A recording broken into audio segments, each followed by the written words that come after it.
একই রকম মাংসের রান্না খেতে খেতে যদি আপনাদের একঘেয়েমি চলে আসে, তবে এই রেসিপিটা আপনাদের জন্য। আজকে একটু ভিন্ন ধরনের করে আমি এই মুরগির মাংসটা রান্না করব। এটা রুটি বা সাদা ভাতের সাথে খেতে কিন্তু অসাধারণ লাগবে। আসসালামু আলাইকুম। আমি এখন রান্নাটা শুরু করছি। বড় একটা কড়াই নিয়ে নিলাম আর এর মধ্যে দিয়ে দিয়েছি হাফ কাপ পরিমাণে সয়াবিন তেল, আর দিয়ে দিলাম দারচিনি, এলাচি আর লং। এখন মুরগির মাংসটাকে পানি ঝরিয়ে আমি একটা ঝাড়া দিয়ে রেখেছিলাম, সেই মাংসটা এখন ঢেলে দিব এই তেলের মধ্যে। এই পর্যায়ে ভালো করে মাংসটা ভেজে নিতে হবে।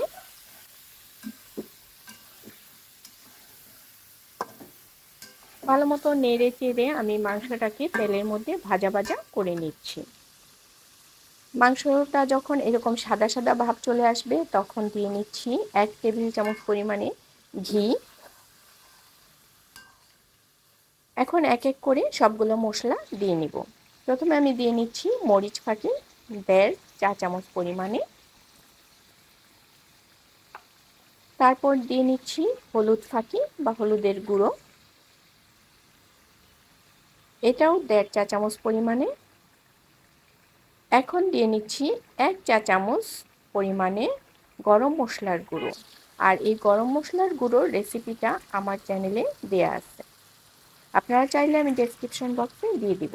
আর এখন দিয়ে নিলাম 2 টেবিল চামচ পরিমাণে আদা আর রসুন বাটা, আর দিয়ে নিলাম অল্প পরিমাণে পানি। আমি কিন্তু এই মাংস রান্নায় আর কোনো পানি ব্যবহার করব না। এই যে একটু পানি দিলাম আর মাংসের গায়ের থেকেই আস্তে আস্তে পানি আসবে আর উঠবে, আর সেটা দিয়ে আমার রান্নাটা কমপ্লিট হয়ে যাবে।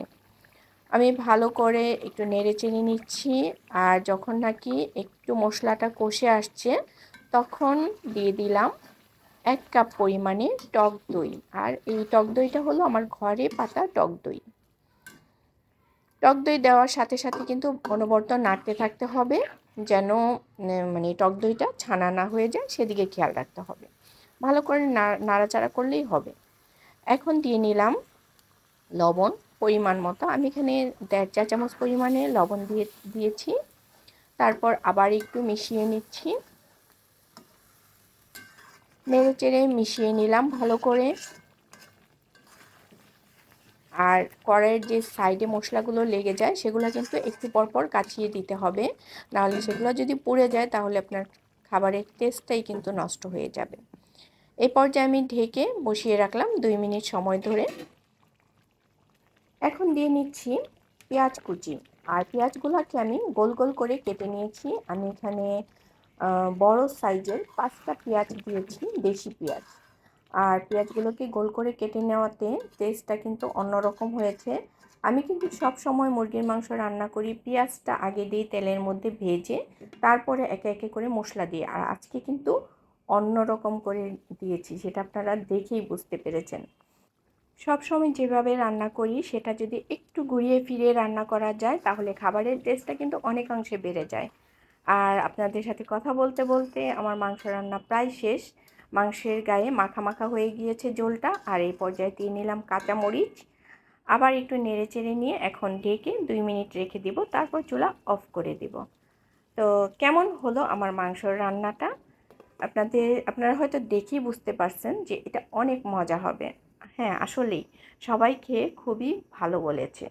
আপনাদের বাসায় যদি চিকেন থাকে তাহলে এভাবে একটা রেসিপি তৈরি করে নেন, আর ঝটপট কমেন্ট বক্সে জানিয়ে দেন রেসিপিটা কেমন হয়েছে, আপনার বাসায় সবাই কি বলেছে খেয়ে।